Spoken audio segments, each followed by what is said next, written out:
Hello, welcome back. This has been a while. Our £500 to £5,000 car challenge. You may remember that we bought the Mini Cooper and the BMW 120D.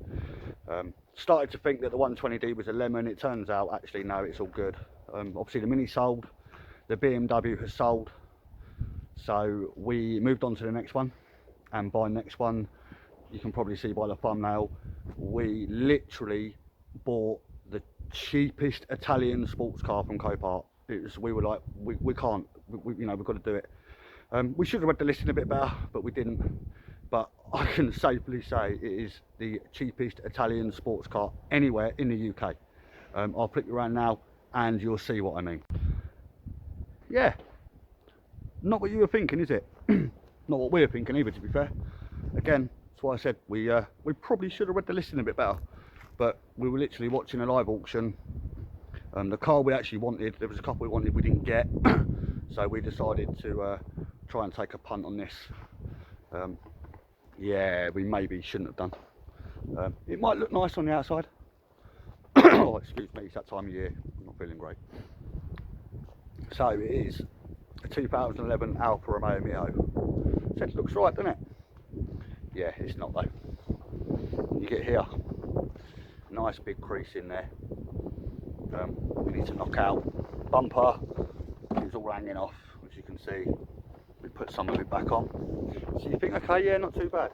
Open it up again. Not a big issue. Nice and clean in here. I say clean. It does need valeting, detailing, but it hasn't been done yet. But yeah, all in all, looks right, doesn't it?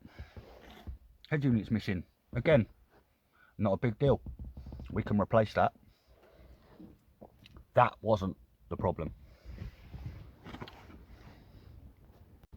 So yeah, the bits I've showed you, not too bad, is it? Yeah, we've got bigger problems than that. Like I said, we should have read the listing. It got delivered. We're in quite a tight space here, so it was a bit of a struggle to get the delivery lorry down in the driveway. So I said to the guy delivering it, drop it there mate, not a problem. I'll drive it round to the workshop, park it up there. To be told, you can't drive this car. So I'm like, well, what do you mean I can't drive this car? It's a non-runner, mate. He said that all over the listing. No, it didn't. So obviously I was like, not good, not what we expected. So I went back on the listing, had a look, contacted Copart. Lo and behold, it did say non-runner. We just missed it. So we took a punt on it. And we, like I said, without reading it, the auction was in progress, and we just like, yeah, let's go with that. Bang. So it doesn't go into gear. It's got no drive. When we had a look underneath, the gearbox had literally no oil in it at all. It was all over the wheels. Passenger side wheel mainly was literally black, which is obviously located next to the gearbox. So we checked the engine oil, nothing, completely dry. So yeah, it looks like it's been driven with no oil, or it's shit itself or whatever over the course of its life. So that thing there has become a pain in our ass. Power steering doesn't work on it, but it's all related. Alternators rock solid, so the belts don't move, the pulleys are seized. But again, it's all got to be from the lack of oil. So our intention is to put a new gearbox in it and go from there. It's basically process of elimination. So now we know why it was the cheapest Italian sports car in the UK.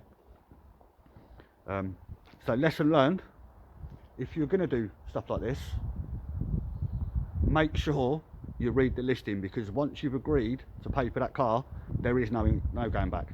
The only way Copart will withdraw the sale or give you your money back is if it is not as described in the listings when they put it up, which unfortunately for us that was. But it shouldn't be too hard to fix, and like I said, it was super cheap. I mean, that was beer money. So no matter what, once we got it done, we know we can sell it on and make money. So we were gone from the £500 up to £3 in 3 cars, pretty much, once that's done. So we're almost, well, once the Alfa's sold, we'll be halfway through to the £5 budget, or the £5 challenge, and then we'll look for something else. We have got a couple of other cars in mind, But that now has got to go. That's priority now. Once that's gone, then we're not going to do what we done last time. We're not going to buy that until everything's gone. We bought that and we still had the Mini and the BMW here. They've both obviously gone. So we're going to get rid of this before we get the next one in, so we don't shoot ourselves in the foot again. Other than that, it's good fun. It is good fun, and we are enjoying doing it. And like I said, the big plans for the new year. So I'll keep you all updated on that. Again, thanks for watching, and I'll see you on the next one.